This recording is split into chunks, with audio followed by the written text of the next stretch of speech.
When I graduated from college, I decided the coolest thing I could do was go kayaking in New Zealand.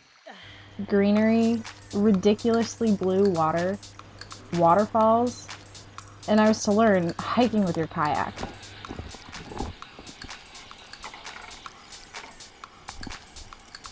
After saving money through a year of seasonal jobs and convincing my best friend to join, we headed over. What do you think about today? Today was crazy. We bought this van. Whoa. What's her name? What's her name?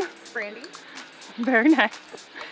We had a lot of adventures with Brandy, but one stands out among the rest.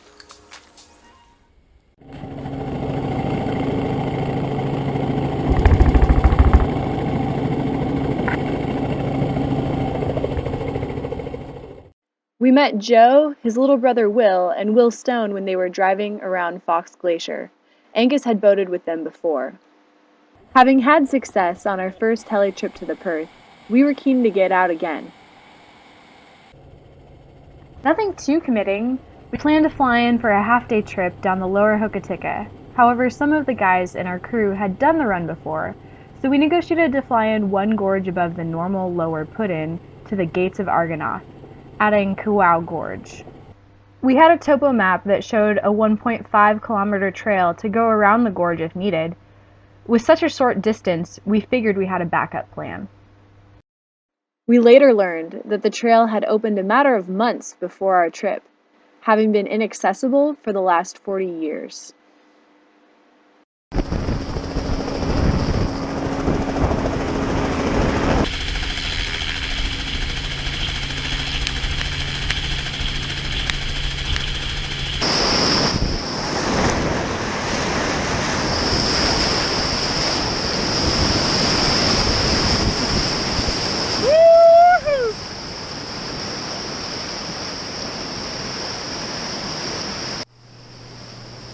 I was nervous that day. New Zealand's undercuts and sieves were unfamiliar hazards on my mind, and early on I had been humbled by pins. We got to the gorge entrance by noon. Scouting it out, I knew I wasn't in the mental space to run it, but it turned out there were bigger obstacles. We are portaging above the Gates of Argonath. So there's the gates. This is the guys portaging. This is the second time we haven't made it into the gates. There is a serious strainer and sieve. Over lunch, we made bets on how long the 1.5 kilometer portage would take. My 4.5 hours was the most conservative. Totally not what I wanted. Cheers. We are currently 2 hours into said portage and we have made it probably 30 meters off the river with all the boats.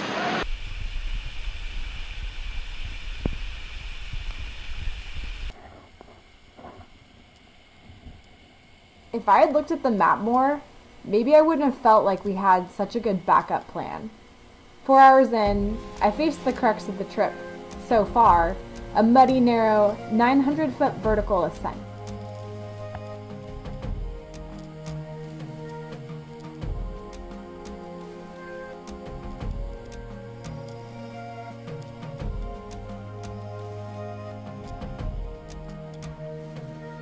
To say I'm not a huge fan of heights would be an understatement. When my family picked up rock climbing and a love for exposure, I gravitated toward water, something that envelops and engulfs you when you fall.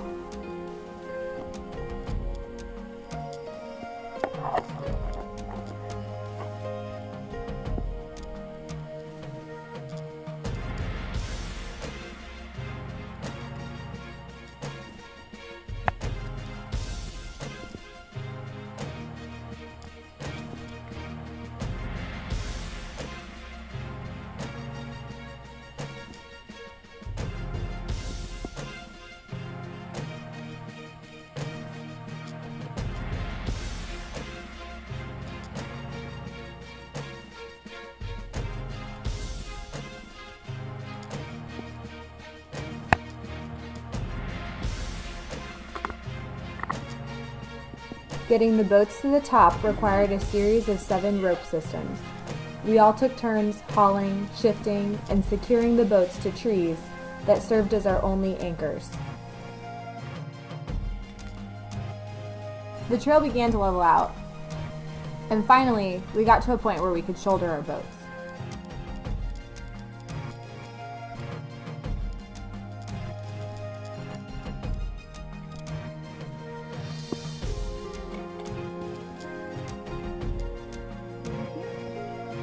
We made it to a clearing by a stream and decided we better camp for the night. None of us slept much. We finally got up at 6 a.m. and continued. By noon the next day, I was really starting to worry.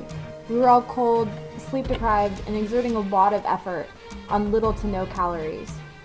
The map showed that the trail would return down to river level by a large slip, but with the terrain and 5 boats, we were making little progress. While there was never a life or death moment, there was a more prolonged sense of unease. Did we need to just leave the boats and get out? By continuing forward, we came to a small, uncharted slip that provided a sightline down to the Hokitika's characteristic blue below. After rappelling a couple members of our team down to water level, they recognized the rapid as the beginning of the normally run lower section. We decided to complete one final river level portage as we had arrived mid-rapid. Alright, make it a good one.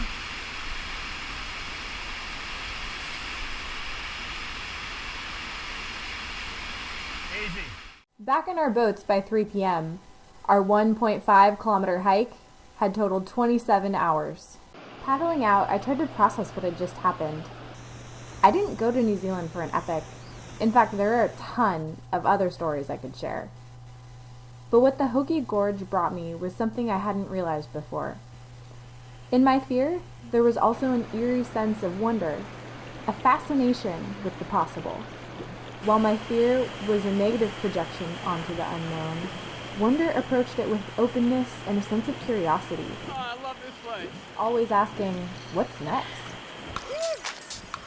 At 6 p.m., the helicopter that had flown us in the day before met us 500 meters from our parked car. Our total car-to-car trip time was 32 hours.